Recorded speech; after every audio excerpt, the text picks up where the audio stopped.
네, 월가이드 시작하겠습니다. 미국 주식의 최고의 분석 이항용 위원님과 오늘도 함께하겠습니다. 안녕하십니까? 네, 안녕하세요. 네, 오늘 인사이트 보기 전에요. 그 위원님이 줄곧 강조했던 비자와 그 마스터카드, 네, 사상 최고치. 오늘도 의미 있는 모습을 보이면서 다우지수와 러셀 지수가 또 크게 상승을 했죠. 오늘 아주 기가 막힌 날이 좀 벌어지고 있습니다. 그래요? 러셀 2000이 어저께 사상 최고가로 끝났는데 오늘도 네. 사상 최고가로 끝났고요. 다우지수도 오늘 다시 한번 사상 최고가로 그런 엄청난 상승을 보였습니다. 다우지수는 오늘 상승에는 여러분들 좋아하시는 기술주는 약간 쉬었지만은요. 다우지수에 오늘 속해 있는 금융주들이 많이 좀 분절해서 웬만한 여러분들이 잘 아시는 브랜드 이런 것들이 주가가 이제 많이 올라갔고 은행 같은 건 사상 최고가 많았습니다. 다른 얘기해놨던 비자 같은 경우는 오히려 큰 재미가 없었던 거 잘 아실 것 같습니다. 아메리칸 익스프레스는 이제 프리미엄 카드 하면서 막 사상 최고가를 했는데 여러 가지 얘기가 나오면서 비자나 마스터카드는 약간 쉬었었는데 오늘 뱅크 오브 아메리카에서 투자 의견을 중립에서 매수를 올려가면서 스테이블 코인 시대에 뭐 주목해야 된다 뭐 이런 얘기 나오면서 오늘 비자가 6% 올라가기가 쉽지 않거든요. 그런데 비자가 이렇게 올라가면서 사상 최고가로 갔고요. 그러면서 다우지수도 오늘 올해 들어서 18번째 사상 최고가 갔고요. 막판에 또 힘을 계속 살아나면서 S&P 500, 이제 가장 중요한 지수는 S&P 500인데요. S&P 500도 오늘 사상 최고가 그러면서 S&P 500 올해 들어서 37번째 사상 최고가 올라가는 기염을 토한 하루가 되겠습니다. 반면에 이제 기술주는 여러분들이 이제 자꾸 엔비디아만 보시고 뭐 떨어진 것만 보시고 재미없는 거 보셔서 그렇지만 사실 어저께까지요. 거의 5, 6년 만에 처음이라고 저는 알고 있는데 기술주 섹터가 13일 연속 최고가를 계속 올라갔습니다. 13일 연속. 이게 쉽지 않거든요. 13일이면 거의 3주 동안 내리 올랐다는 것인데요. 오늘 이제 엔비디아나 오라클 이런 것들이 어저께 좀 떨어지면서 기술주가 14일 만에 어저께 좀 하락 반전한 것이 하나의 특징이 되겠고요. 전반적으로 말씀드리면 앞서 말씀드린 소재, 금융 그리고 산업재 같은 데서 11개 섹터 중에서 오늘 한 6개, 7개가 오늘 올라갔고요. 나머지는 기술주를 비해서 서너 개가 약했다. 계속 말씀드리지만 시장을 좁게 보시면 스트레스 받을 수밖에 없습니다. 올라갈 땐 좋지만 요즘같이 엔비디아가 약간 쉬면 미국 주식 재미없다 뭐 하고 이런 느낌이잖아요. 네. 그렇지만 시장을 다양하게 좀 폭넓게 좀 보시면 사상 최고가를 갔으면 되죠. 그래서 늘 말씀드리지만 미국 주식 한 걸음 물러서서 원칙을 지켜야 되겠습니다. 원칙은 딱 뭐다?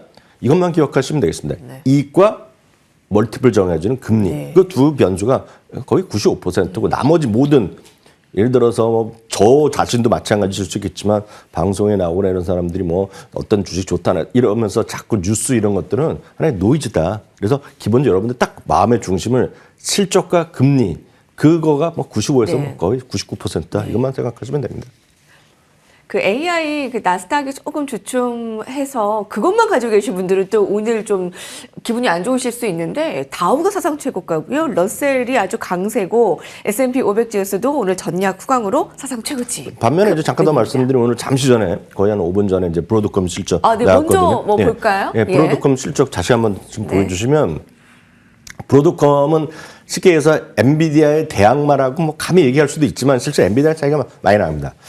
브로드컴은 이제 다양한 쪽에서의 물건과 같이 이제 서로로 협업을 하면서 같이 이제 물건을 만들어 나가는 그런 쪽이라고 보시면 되겠죠. 그래서 브로드컴이 어떻게 됐건 뭐가 됐건 간에 결국 제조는 다 누가 한다? TSM이 한다는 거 그거 어제도 말씀드렸고요. 이제 기본이 되겠고요. 브로드컴은 오늘 실적을 발표했는데 매출도 좋게 발표했고 주당 이익도 기대 이상 발표했고요. 특히 이제 이 제일 아래 항목이 중요한데요. 이들의 입장에서 보면 현재 진행되는 분기입니다. 현재 진행되는 분기가 2026년 회계년 그들의 입장에서 1분기인데 184억 정도가 지금 매출의 컨센서스였는데 190을 달하면서 그것도 역시 상회하는 모습이었고 모든 게 좋게 나왔고요. 특히 AI 칩 관련 매출은 이번 분기에 전년 동기 대비 2배를 한다고 합니다. 그래서 그만큼 AI에 대한 자신감을 필었겠다. 늘 말씀드리지만 하나만 보는 게 아니라 이 시장 자체, AI에 대한 시장 자체가 커지는 거에 대해서는 늘 말씀드리면 아직까지는 의심할 여지가 없다. 그래서 누구 말을 인용하는 건 그렇지만 데나이우스가 얘기한 거 지금 3회 초라고 얘기했거든요. 물론 작년에는 1회였기 때문에 작년보다는 덜 하겠죠. 지금 여전히 3회 초. 야구는 9회 결승 9회 말까지 가고 연장전 하면 15회, 16회도 가는 거 아닙니까 지금요? 그래서 늘 말씀드리면 시장을 좀 여유롭게 보시라 이렇게 말씀드리고 싶습니다. 오라클 실적 충격을 상쇄시킬 수 있을 것인가. 브로드컴 지금 시간에서 한 4% 급등하고 있습니다. 네, 오늘 인사이트 넘어가 볼까요? 자, 그러면 이제 주목해볼 저평가 종목은 어디로 볼 수 있을까? 같이 찾아가 보도록 해보겠습니다. 네, 저평가도 고평가할 때 뭐 다양한 기준이 있는데요. 쉽게 얘기해서 가치 평가, 뭐 가치 투자에 대한 관점을 얘기한다 보면 전 세계에서 두 군데를 주목하셔야 되겠습니다. 기관이나 어떤 리서치 기관 하면 누가 뭐라 그래도 모닝스타라는 곳이 세계 최고의 권위의 기관이라고 보셔야 되겠습니다. 이 모닝스타는 한국 주식도 판단으로 전 세계에 대해 다 와 있고 우리나라에도 브랜치가 와 있는 걸로 알고 있습니다. 그리고 이제 개인의 입장에서 보면 뉴욕 대학의 에스보스 다모다라는 교수라는 분이 가장 유명하다고 보셔야 되겠습니다. 그래서 이들이 얘기하는 거는 양 좀 들어볼 필요가 있습니다. 다만 이들이 얘기하는 어떤 가치 투자의 이런 기본이 우리가 생각하는 그냥 저평가, 고평가는 약간 다릅니다. 미리 말씀드리지만 모닝스타라는 것은 적정 가치라는 표현을 합니다. fair value라는 말을 쓰고 있는데 이거보다 낮거나 위를 얘기하고 있기 때문에 이게 기본적인 주가 흐름이 아니라 그들이 갖고 있는 순수한 가치, 현재 가치화하는 그런 다양한 툴을 갖고 얘기하는 거가 되겠습니다. 그래서 전통적으로 장기적으로 말씀드리면 모닝스타 기준의 어떤 가치보다 좀 떨어져 있다, 많이 떨어져 있다 그러면 장기적으로 보면 사서 크게 손해볼 일이 없다라고 다시 한번 말씀드려서 그 정도로 모닝스타는 다른 뭐 일부 개개인의 증권사 얘기랑은 상당히 권위가 있는 곳이라고 먼저 좀 말씀드리겠습니다. 네. 그럼 이제 모닝스타가 2026년 미국 증시를 기준으로 봤을 때 어떤 것들을 봐야 되는지를 좀 말씀했다는 거를 좀 전해드리겠는데요. 예. 모든 밸류에이션은 11월 말에 가치를 기준으로 합니다. 그래서 11월 말이나 지금이나 큰 차이가 없거든요. 그래서 같은 흐름에서 보셔야 되겠는데요. 시장 전체적으로 보면은요, 시장 페어 밸류 대비 전체적으로 보면 3% 정도 떨어져 있다는 얘기하고 있습니다. 그러니까 지금 가치보다 약간 지금 주식시장은 저평가돼 있다. 어느 정도 이들의 입장에서 보면 3% 정도 저평가돼 있다라고 얘기를 하고 있습니다. 다만 이 여기서 3%라는 건 그들의 페어 밸류를 아주 쉽게 얘기하면 거의 공시지가 같은 아파트로 보면 공시지가보다 상당히 아파트 가격 시세가 대부분 위 아닙니까? 그래서 공시지가보다 낮다라고 아주 제가 단순하게 생각하면 예를 들어드리면 그렇게 이해하셔도 아주 틀리지 않습니다. 성장주와 가치주라고 우리가 얘기하고 있는데요. 성장주도 여전히 좋게 보면 성장주는 7% 정도 아직까지 몰래 가치보다 떨어져 있다 얘기하고 있겠고요. 가치도 한 6% 정도 저렴하다는 얘기를 하고 있습니다. 그럼 이제 규모라든가요, 섹터, 가치 이렇게 보겠는데요. 소형주부터 보겠습니다. 대형주, 중형주, 소형주가 있는데요. 소형주가 15% 정도 할인을 받고 있다고 얘기합니다. 그래서 소형주랑 우리가 쉽게 해서 러셀 2000을 얘기하고 있는 거 있지 않습니까? 꼭 그거 아니더라도 러셀 2000이 상식적으로 얘기하는 건데요. 금리 인하라든가 그런 추세, 그리고 전략적으로 지금 이익의 증가세가 지금 소형주가 가장 높다는 얘기합니다. 하면서 소형주가 15% 정도 저평가되어 있다 얘기하고 있고 대형주나 중형주는 그에 비해서는 약간 중립적인 그런 시각을 얘기하고 있습니다.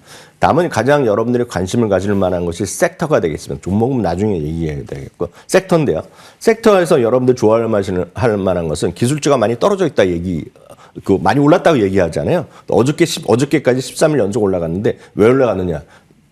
그 모닝스타의 기준을 보면 기술주도 9% 정도 저평가돼 있다고 얘기해요. 네. 기술주도 9%가 싸고 에너지도 9% 싸고 부동산이 10% 싸다 얘기하고 있다.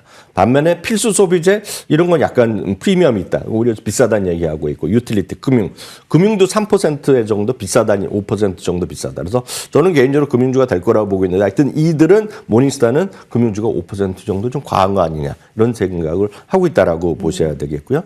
참고적으로 필수 소비재는 월마트, 뭐 코스트코 이런 것이 들어가고요. 일부 대형주들의 뭐 프리미엄이 심하다. 그래서 이들은 월마트도 상당히 비싸져 있다. 그런 얘기를 하고 있다라고 보셔야 되겠습니다. 다음은 여러분들이 생각하실 때 이 모닝스타면 가장 중요한 거가 경제적 해자입니다. 해자라는 것이 여러분들 아시다시피 유럽의 성에 주위에 물이 있는 거 아닙니까? 그래서 함부로 적이 못 들어오는 거. 가장 해자가 좋은 거는 깊고 넓은 거죠. 그러면 적군이 못 들어오는 거에서 그런 해자라는 개념인데요. 경제적 해자가 어떤 쪽에 있는 거냐, 가장 큰 거냐고 얘기했을 때요. 전체적으로 핵심 전략은 넓은 해자 있는 기업에 대한 비중은 지금 키워야 된다 얘기하고 있겠고요. 넓은 해자 있는 것은 5% 정도 저평가되어 있고요.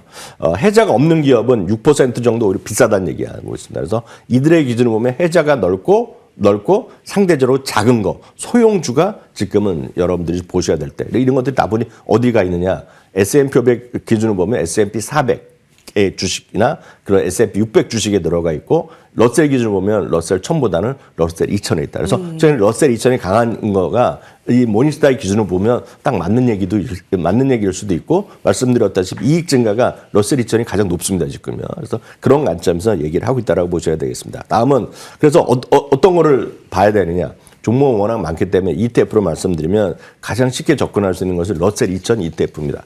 IWM이라는 게 있겠고요. 부동산은 XLRE라는 ETF가 섹터 ETF가 있습니다. 다음은 에너지가 XL2가 되겠고요. 기술주는 여러분 잘 아시는 XLK가 있습니다. 그럼 다음은 경제적 해저가 나 있는 종목들을 궁금하실 텐데 이런 건 하나하나 종목을 찾으시면 될 텐데 가장 쉬운 것은 이런 모닝스타의 경제적 해자를 부렸던 이런 것들을 좋은 것들을 모아하는 거. 와이드 못 경제적 해자가 크고 넓고 깊은 거로 모아하는 것들을 이들과 라이센스를 맺어서 만든 ETF가 하나 있습니다. ETF가 해자가 영어로 못이거든요. MO8인데 네. MO8 ETF라는 게 있습니다. 오늘 사상체육과 계속 최상체육과를 지금 가고 있습니다 지금요. 그러니까 엄청 폭발적으로 상장하는 건 아닙니다. 이 주식이 워낙 가치주를 지향하기 때문에요. 그렇죠. 오늘 현재 사상체육과를 가고 있겠고요. 안정적인 모습을 좀 보이는 것 같아요. 네, 108달러 정도 되고 있고 여기 있는 것이 대표적인 들어가 있는 주식입니다. 그래서 올라가는 것도 있고 떨어지는 것도 있지만 수많은 정도 종목들이 여기 포함되어 있기 때문에 지금 내년은 하여튼 이들의 주장에 따르면 소형주면서도 해자가 넓은 거 그런 것들 그리고 섹터로 보면 앞서 말씀드린 여전히 기술주도 상승 여력이 있다. 이런 관점에서 큰 틀에서 이해하시면 좋겠습니다. 와, 정말 다양한 투자 전략입니다. 특히 권위있는 우리가 꼭 봐야 할 만한 모닝스타의 뷰, 그 2026년 투자 전략 살펴봤고요. 일일이 다 찾아볼 수 없는 그 월가 소식을 정말 이 시간에 이학영 위원님과 함께 하실 수 있습니다. 자, 이제 헤드라인 살펴보겠습니다. 마켓워치입니다. 오라클의 실적 충격. 네, 어제 많이 놀라셨을 텐데요. 어제 시간 외 급락에 이어 정규장에 장중 13% 하락까지 있었는데 많이 만회를 했어요. 월가 의견들은 어떻습니까? 기본적으로 오라클이 이제 그동안의 주가 이제 전체적 AI의 버블을 가져온 가장 핵심적인 논란을 가져온 기업인데요. 어저께 실적 발표에서도 그 부분이 여실히 드러났다라고 보셔야 되겠습니다. 여러분들이 이제 재무제표를 볼 때 수많은 재무제표가 있지만 저희가 좀 조금이라도 도움이 될 수 있다 그러면 핵심적인 키워드만 말씀드리겠습니다. 가장 중요한 것은 잠재적인 매출이라고 표현하는데 RPO라고 얘기하는 건 엄청 좋게 나왔습니다. 그래서 상당히 긍정적이긴 합니다. 쉽게 얘기해서 수주 잔고는 엄청 많다는 것입니다. 그럼에도 불구하고 회사가 살아나기 위해서는 결국 아무리 그렇더라 하더라도 현금이 돌아야 되지 않습니까? 현금이 돌아다니는 거가 순현금 흐름이라고 봤을 때 100억 달러가 또 마이너스가 날 것이 이게 가장 좀 미스가 낮다라고 보셔야 되겠고요. 그러다 보니 가능성과 상관없이 여기 화면에 보이다시피 CDS 프리미엄이거든요. 혹시 부도날 수 있는 걸 대비해서 예를 들어서 채권에 대한 금리를 더 붙이는 건데 CDS 프리미엄이 지금 16년 만에 최고치를 갔다라는 것이 핵심적인 키워드가 되겠습니다. 장기적으로 좋다고 얘기하죠. 장기적으로 좋다고 얘기하지만 단기적으로 보면 경쟁도 있고 이럴 때 보면 이런 것들이 정말 잘 될까에는 의구심이 어저께 발표로 인해서 개선되지 못했다라는 네. 것이 핵심 키워드가 되겠고요. 그런 관점에서 엔비디아도 떨어지고 AMD 다 전체적으로 끌어내렸지만 말씀드렸다시피 시장 자체 AI에 대한 믿음은 여전하다. 그런 것들을 오늘 또 보여준 것이 브로드컴이기 때문에 오라클 하나 때문에 AI에 대한 시장에 대한 걱정을 하고 AI 주식을 파는 것은 제가 봤을 때는 미스일 가능성이 크다라고 저는 생각을 하고 있죠. 어제 그 걱정했던 그 오라클 그거 하나로 많이 우울할 필요는 없을 것 같습니다. 브로드컴의 실적 서프라이즈 지금 시간외에서 3, 4% 급등이고요. 4분기 매출에 예상치를 다 상회했습니다. 특히 브로드컴은 엔비디아의 대항마라고 해도 될지 모르겠지만 올해의 주가 상승률만 봤을 때는 엔비디아를 더 뛰어넘는. 그렇죠. 아까 제가 말씀드렸던 거 바로 지금 자막에 나왔는데요. CEO가 이제 현재 진행되고 있는 분기에 AI 매출 2배 늘어났다. 그런 자신감 필요했고 가이던스 상당히 높여놨다는 거죠. 그래서 어제는 오라클 때문에 밀려났다. 그럼 오늘 브로드컴으로 떠나서 AI에 대한 그런 분위기가 좀 살아날 수도 있고 말씀드렸다시피 그거랑 상관없이 개별 기업 상관없이 기술주가 전체적으로 많이 올랐던 건 누구나 다 알지만 여전히 저평가 상태다라는 것도 여러분들 제 얘기가 아니라 모닝스타가 얘기한 건 좀 믿어도 된다 이렇게 말씀드립니다. 내년 1분기 AI 반도체 매출 컨센서스를 크게 좀 높게 잡고 있습니다. 그거 되게 의미 있게 보셨고요. 배당금 인상 소식까지 있습니다. 네, 브로드컴 지금 컨퍼런스 콜 나오는 대로 지금 속보 전해드리고 있는 겁니다. 자, 다음 헤드라인 스페이스X 한번 볼까요? 자, 상장하는 스페이스X의 발 담그기. 사실 이양영 위원님께서 지난주, 이번주에 계속 좀 다뤄주셨던 내용인데, 네, 계속 뭐 기업가치 올라가고 있는데, 뭐 발 담그기 해봐도 될까요?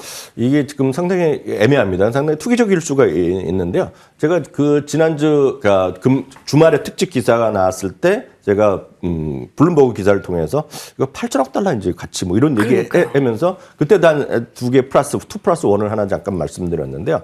이제 블룸버그에서 어떻게 얘기한 거는 이것도 8천억 달러도 아닙니다. 하여튼 일론 머스크가 얘기하는 거죠. 근데 내부적 했다는 건데 제가 지난번에 기억하시죠. 월요일 날에 8천억 달러를 얘기했습니다.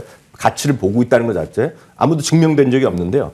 이게 아시다시피 내년 말 내지는 후년 2020년 말이나 2027년에 상장을 다시 말씀드려 목표로 하고 있는데요.